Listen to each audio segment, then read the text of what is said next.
The Greater Smirks, Part 2. We continue our analysis of Boris Johnson as he's interviewed by Eddie Mair to allow you to understand how the Greater Narcissist operates, seeing various key points of that, but also witnessing the way that the Greater deploys the smirk.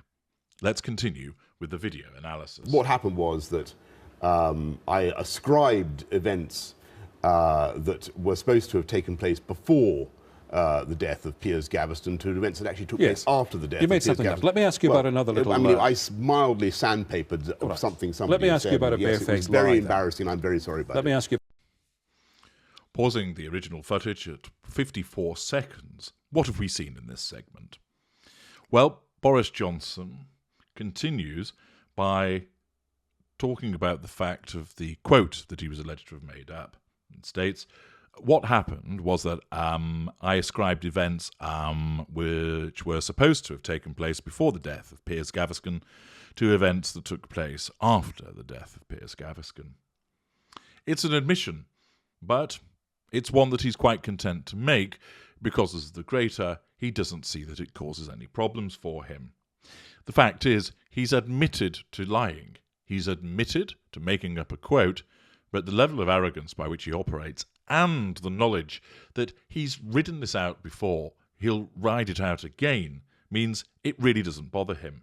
And you can actually see on his face that he's trying hard not to laugh, as he simply doesn't care.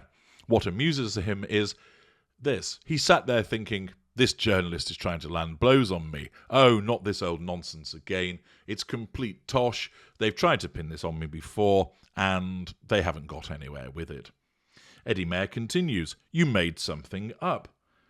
Challenge fuel. Let me ask you about another. And before he can continue, Boris Johnson jumps in, interrupting him, lack of boundary recognition, and states, well, I mildly sandpapered something somebody said. Very embarrassing, I'm very sorry about it. Of course, he's not sorry at all. He doesn't give a fig. But there's a degree of facade management that is taking place. He exhibits false contrition.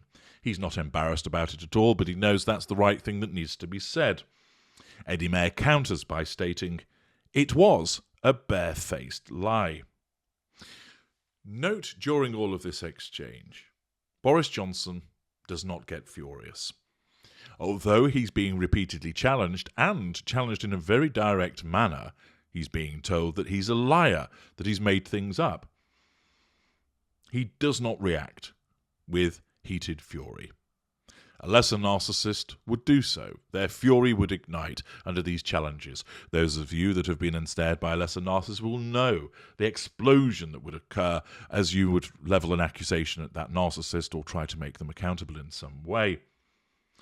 There isn't the whingy defiance of a particular mid-range narcissist or the doling out of a pity play. Johnson isn't irritated. He's not furious, and this exhibits the high threshold that he has over his ignited fury. Indeed, he actually looks mildly amused because he sees all of this as being completely beneath him. He doesn't see any issue with it. He has been put through such grilling before and takes it all in his stride. He's confident in his ability that people will see this and might pass adverse comment about him in the press. They may call it a car crash interview. They may try and suggest that it does him down. But he doesn't care because he knows that he has the ability to win people over. He knows that no matter what gaffes have been performed, he will just carry on ploughing forward relentlessly, as he always has done. And, as I've explained in the companion piece, a very political narcissist. This is an excellent example of how the Greater essentially keeps his or her cool.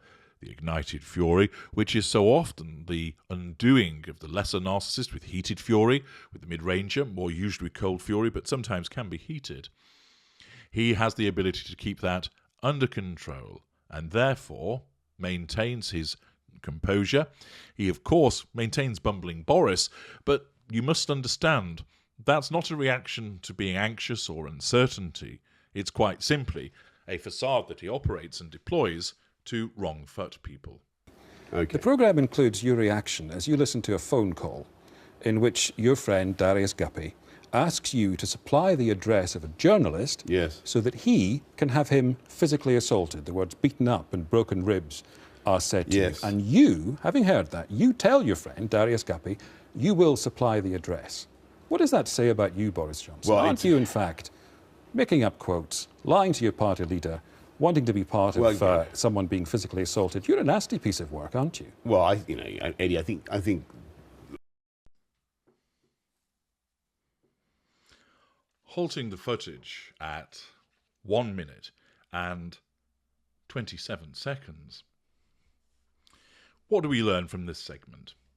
Well, Eddie Mair continues and states, "Let me ask you about a bare-faced lie.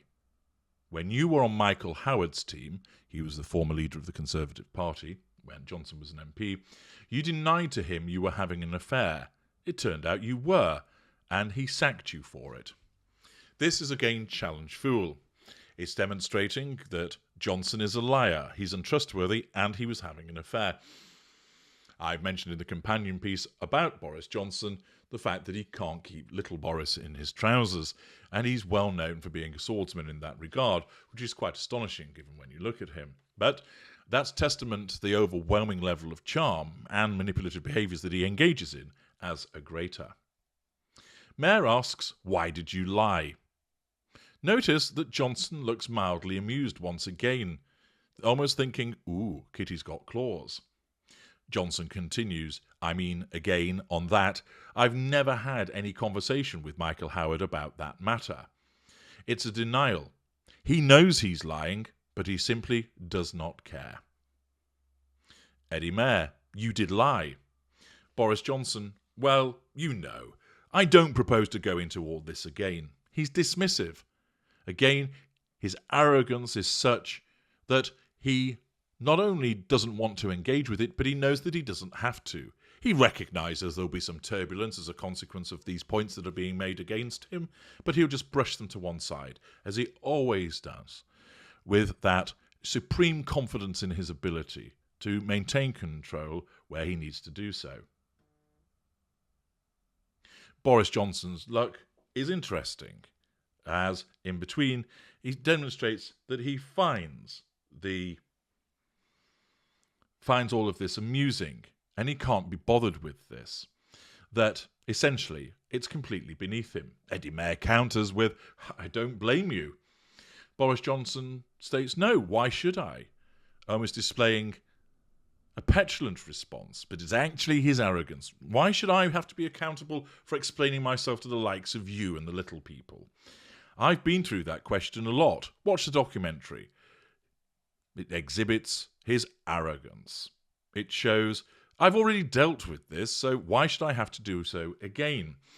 That's the efficiency of his narcissism, which is saying, this is pointless, this has no effect upon me, you might as well stop trying, give up, leave it, I'm not interested in this. He then states, "Why don't you talk about something else?" This demonstrates the assertion of control, and essentially what he's saying is, look, I'll tell you what to do. Even though you're the one that's interviewing me, I'm going to tell you what you should be doing. Talk about something else. I'm not going to talk about this. I don't want to talk about this. I'm not going to talk about this with you, so we're going to talk about something else. It's completely obvious, and to some would think, well, this is just the behaviour of the upper lesser, isn't it? He's just completely telling him, I'm not going to bother talking about it. But this is a man who has supreme confidence in his ability to always gain the control and fuel that he needs, and he finds the whole process beneath him and entirely amusing. Hence why you keep seeing on Johnson's face the smirk, because he knows that he's lying, and he just finds it fun. He finds it entertaining to do this. He finds it amusing that people are trying to pin him with accountability, and he knows that they're never going to be able to do this, because one such as he can never be held to account. He does as he pleases.